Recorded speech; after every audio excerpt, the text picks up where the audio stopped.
What's going on is Anton from antondaniels.com. I appreciate you guys for continuing to rock with me. This is breaking news. The Secret Service director, which her name is Kimberly Cheatle, has now resigned. She's been testifying before all of our legislative branches. They've been trying to figure out exactly what's been going on. And she has now resigned as a result of the Trump shooting. And so there's been outrage on both sides. This is one of the very few things that we've actually had bipartisan agreement on, that there's an issue. Maybe not so much, because me personally, I actually believe that this was a setup. There's too many holes. There's too many issues. There's no reason why he should have ever been in this position in the first place. But let's get into it and let's deep dive. According to multiple different sources, including CNBC, they go on to say that U.S. Secret Service Director Kimberly Cheatle resigned Tuesday following widespread outrage over how her agency failed to prevent the attempted assassination of former President Donald Trump at a Pennsylvania campaign rally, which it was in Butler, for those of you that are not familiar. Cheatle's resignation, let me go ahead and close this out. Give me a second. Cheatle's resignation, as first reported by NBC News citing sources, came a day after she was blasted by members of a House committee at a hearing on Secret Service's actions leading up to Trump's July 13th rally in Butler Township. Goes on to say at the hearing, she refused to resign, saying she was best qualified person to head the Secret Service, which is responsible for protecting the president, vice president, their family members, and leading the presidential candidates. But on Tuesday, which is today now, Cheatle in a letter wrote to the Secret Service staff, "In light of recent events, it is with a heavy heart that I made the difficult decision to step down as your director.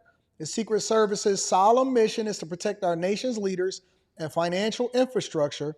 On July 13th, we fell short of that mission." Now, I don't believe personally that she stepped down on her own merit. I believe that she stepped down because there was pressure. You knew that heads was going to roll. Somebody got to lose their job. Somebody got to suffer as a result of it. I'm sure that she will continue on, and somebody probably even has guaranteed her a position with some private company or something like that, because that's how these things work. But in reality, somebody had to suffer, heads had to roll, and once they started to do the investigation, somebody had to lose their job as a result of it. Now, I'm not sure if the Secret Service director was a person that was overseeing it, that was in on it. But in 2024, it's insane to think that a young man who was in a commercial from BlackRock was doing surveillance with a drone at the actual location, was able to climb up somewhere and then actually miss by mere inches the former president and current presidential nominee for White House for President of the United States of America. And to think that somebody is not going to lose their job. Somebody is absolutely going to lose their job. More importantly, it's so funny because I think that Mayorkas should also lose his job. I'm never one to call for somebody's job, but when it comes to the protection of our leaders, regardless of whether you like them or not, that is a fail across the board. And Mayorkas, Homeland Security, who they then requested more Secret Service agents to protect Trump way before this ever happened in the first place, should also be responsible, considering that he's one of the people that's at the forefront of letting all of these migrants, illegal immigrants, into our country in the first place. Let's continue. She says, the scrutiny, which I don't believe that she wrote this, the scrutiny over the last week has been intense and will continue to remain as our operational tempo increases. As your director, I take full responsibility for the security lapse.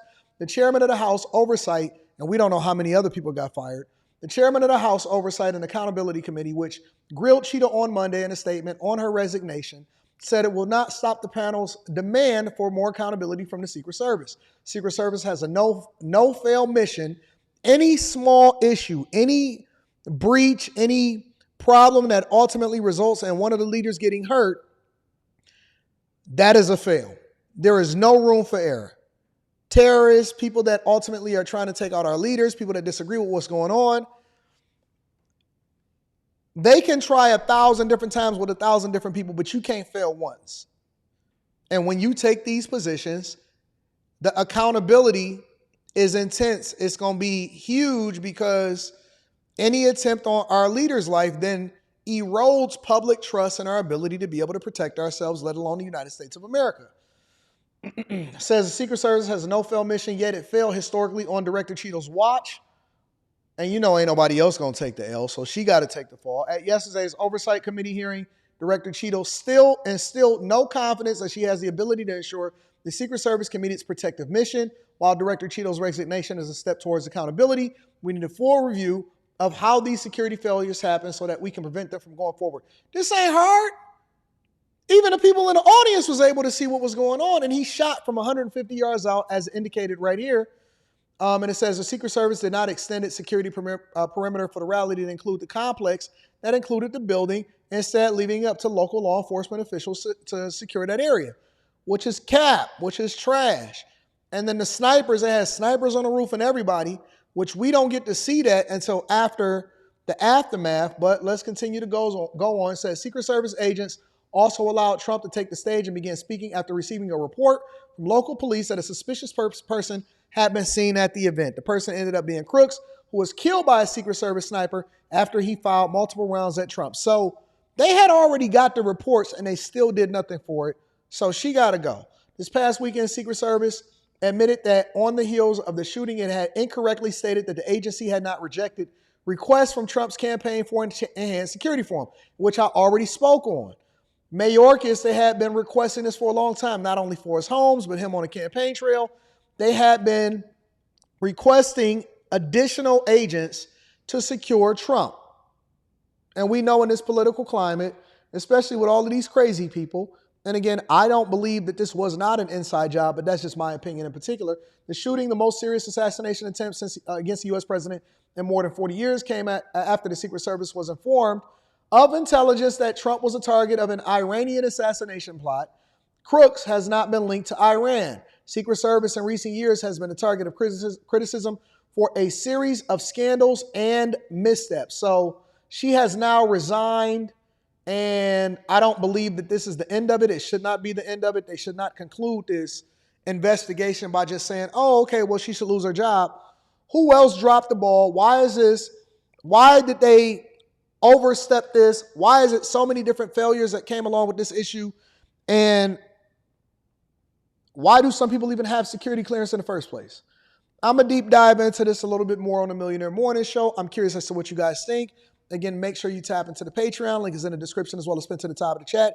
Everything election related in 2024, I am going to be on top of, because I think that these are the issues that we need to be tackling. Not just what's happening in relationships, not just what's happening in money, but also how it comes back down to the money, including on the Millionaire Morning Show. And shout out to T. Chanley, 40% off your first order plus a free gift. One of the sponsors of the show. Again, make sure y'all tap into the Patreon. I can't wait to see you guys in Houston this weekend. Our security is going to be tighter than the Secret Service was with Trump. I love you guys. I appreciate y'all. Let me know what y'all think in the comments. I'm out.